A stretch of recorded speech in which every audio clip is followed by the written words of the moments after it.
Doom Control, Season 3, Episode 1, titled Possibility Control. And this episode, in a nutshell, is the final episode of Season 2. Because on this episode, as many introductions how a lot of shows happen, which is they had X amount of episodes, for Doom Control's case, 10 episodes for Season 2, and then COVID happened, and they only had one episode left. And they were like, look, we finished the 9 out of the 10. Why don't we just release that as Season 2? And when we get to do Season 3, we'll make the final episode of this season, the first episode of the new. And it does feel like it.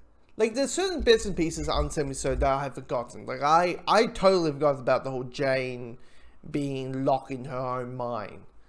And being captured by Wanda, and all her other personalities are like, you know, she is our new body, she's our new person, she understands us, and she gets chucked into the well. I completely forgot about that.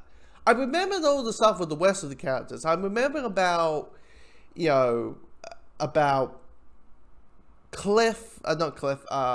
Niles and his daughter, and about the end of the world, and fate and the destiny, and everybody getting turned to wax at a carnival, and Neil dying. Like, I remember all of that, but I completely forgot about the person, about Jane. And personally, let's be honest, Jane is probably, with all the personalities, Jane is probably the most fascinating character of the show.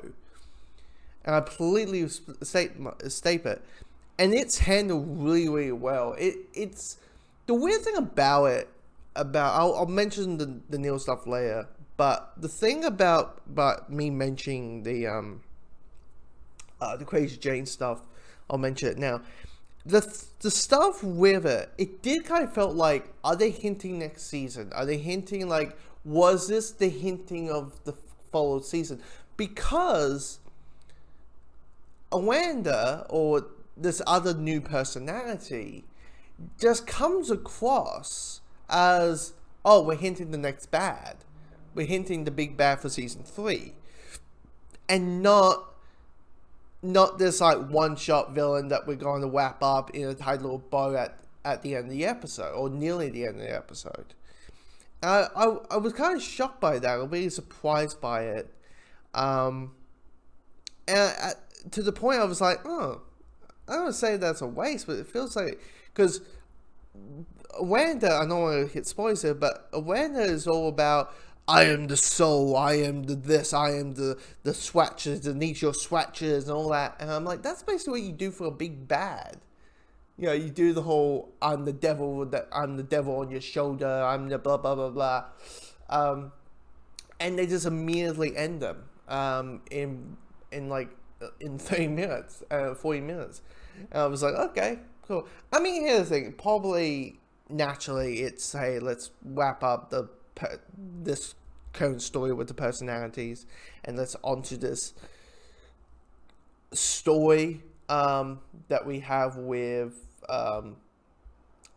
Michelle Gomez, who played Missy from Doctor Who, her character, which I would say that her introduction, I'm like, she is acting very Missy-like, and she's playing a character who's able to change faces.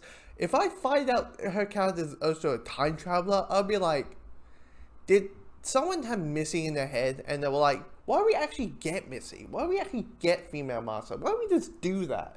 And just make her a little bit more vulgar. Let her introduction be walking out her like drill ship, and have her just taking a massive piss onto the road. Let's have that. Let's have that be the introduction to her character. Let's do that. And they did it. And of course, it's just an introduction. Let's get a little more sense of who her character is. On the surface, it felt like, okay, it's just a more vulgar version of Missy. All that. But the stuff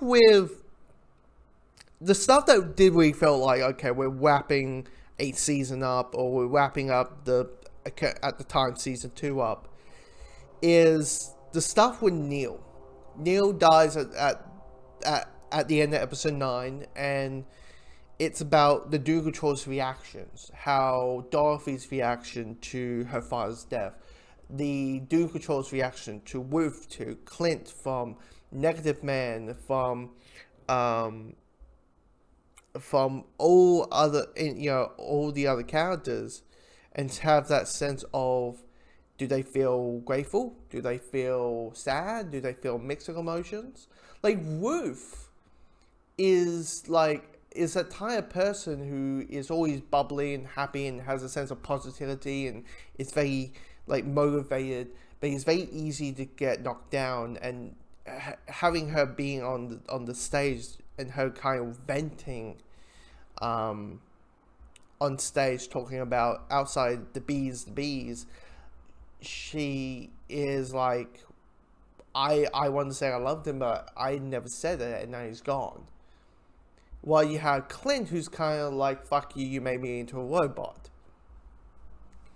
Which is two both understandable reactions, to mixed reactions, to opposing actions, filled completely with the character. Because here's the thing, like, everybody's thinking, okay, because it's based on DC, we'll have a lot of action. This show, if you think about it, has maybe 8 action sequences, maybe 2 in the, like 2 action sequences in the entire show.